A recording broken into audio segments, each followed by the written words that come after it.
আমার স্ত্রীর একটা অ্যাকাউন্ট আছে, সেখানে 613 টাকা আছে। আমার নিজের দুইটা অ্যাকাউন্ট আছে। দুটার মধ্যে একটা আমার ব্যক্তিগত অ্যাকাউন্ট, সেটা হচ্ছে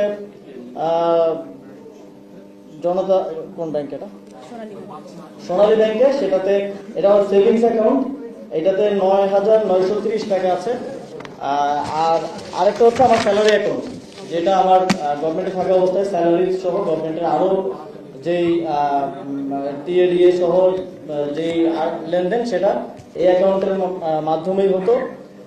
এই অ্যাকাউন্টে আমি একটু ডিটেলস বলে রাখি। আমি 16 মাস দায়িত্ব ছিলাম। 16 মাসের স্যালারি 1,65,000 করে গড়ে স্যালারি এবং ভাতা সহ এর আশেপাশে কম বেশি করেছিল।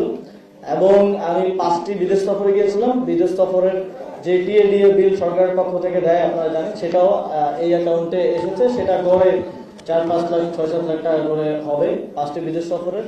এর বাইরেও দেশের সরকার থেকে আরো বিভিন্ন খাতে বিভিন্ন যে ভাতা, সব মিলিয়ে এই অ্যাকাউন্টে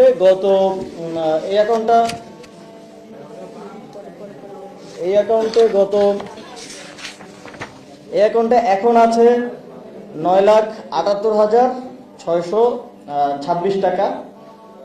এবং এই অ্যাকাউন্টে মোট ট্রানজ্যাকশন, মোট ক্রেডিট হয়েছে আমার স্যালারি ট্যালারি সবকিছু মিলে, এবং সরকারের দায়িত্ব গ্রহণ করার আগেই 50,000 টাকার মতো ছিল। তারপরে সব মিলে ক্রেডিট হয়েছে মোট 85,81,000 টাকা। আর ডেবিট হয়েছে 76,03,000 টাকা। এখন আছে 9,78,000 টাকা।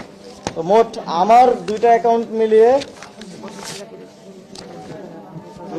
মোট আছে হচ্ছে 9,78,556 টাকা।